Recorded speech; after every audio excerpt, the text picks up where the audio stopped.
তেসরা মে থেকে অর্থাৎ আগামী মাসের 3 তারিখ থেকে অবশিষ্ট সারা দেশের সকল জেলা সকল উপজেলায় একযোগে আমরা এই টিকাদান কর্মসূচি চালিয়ে যাব ইনশাল্লাহ। প্রথম যখন এই মিজেলস আমাদেরকে আক্রমণ করলো সেটা মহাখালী সংক্রামক ব্যাধি হাসপাতাল।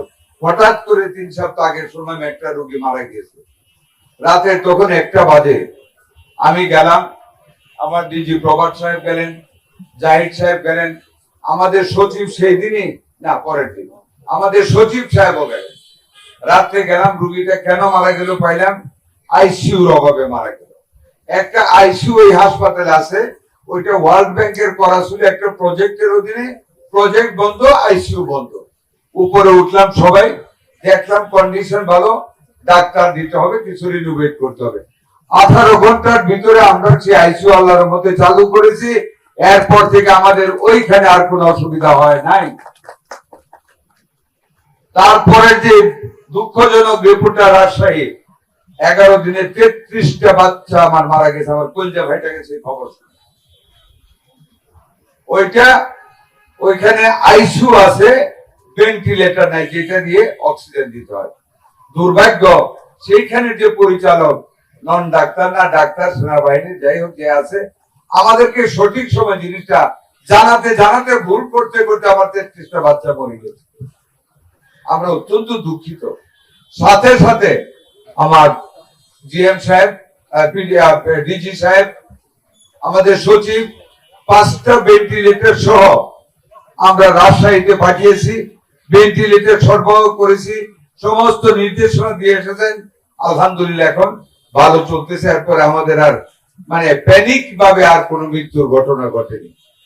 আমরা বেসরকারি ভাবে সরকারি ভাবে ভেন্টিলেটর মানে যেটা দিয়ে বাচ্চাকে ওই মিজেলস থেকে নিউমোনিয়া হয়ে যায়, লাং কনজেস্টেড হয়ে যায়, লাঙে বাতাস ঢুকেনি, কঠিন হয়, অক্সিজেন টানতে পারে না, সেই কারণে ভেন্টিলেটর নামক মেশিনটার দরকার হয়।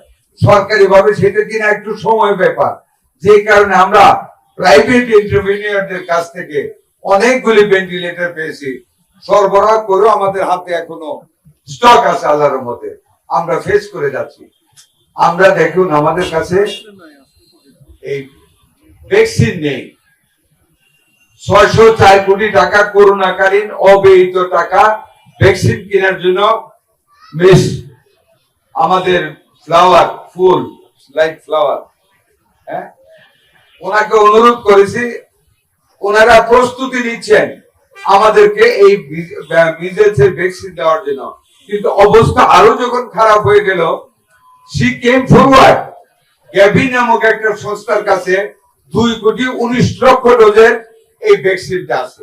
আমরা তখন রাতারাতি চিন্তা করলাম আমাদের টাকায় যেটা আমরা কিনতে যাচ্ছি ইউনিসেফের কাছ থেকে, সেইটা পাওয়ার আগে এটা দিয়ে আমরা স্টার্ট করি, ইউনিসেফের ভ্যাকসিনটা পাইলে এটা তাদেরকে ফেরত দিব, বাকি যেটা থাকবে আমরা কন্টিনিউ করে যাব, বছর ধরে আমরা সবাইকে কভার করব। এই তড়িৎ সিদ্ধান্তের কারণে আজকে আমরা এই টিকাদান কর্মসূচি সারা বাংলাদেশে শুরু করেছি। 5টি স্থানে আমরা নিজেরা থেকে করতেছি।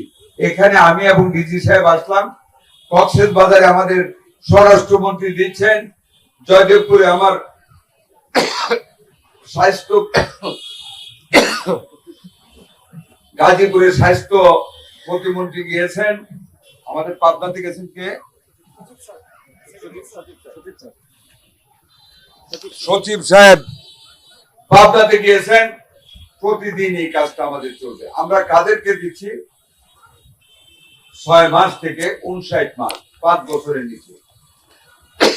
তার কারণ ওয়ার্ল্ড হেলথ অর্গানাইজেশন ইউনিসেফ সমন্বয়ে পরীক্ষা করা হয়েছে, 82% রোগী যারা হামের এখন আসতেছেন তারা এই যে 5 বছরের নিচে 6 মাসের উপরে ম্যাক্সিমাম।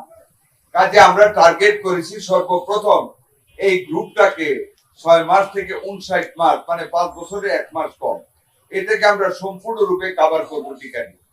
তারপরে আমরা বাকি গ্রুপটাকে কভার করব ইনশাআল্লাহ।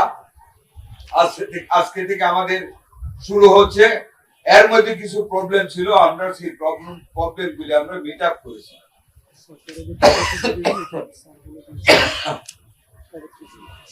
আমরা যাদেরকে টিকা দেওয়া হচ্ছে যারা অসুস্থ না তাদেরকে আমরা ভিটামিন এ ক্যাপসুল খাইয়ে দিচ্ছি না, ভিটামিন এ।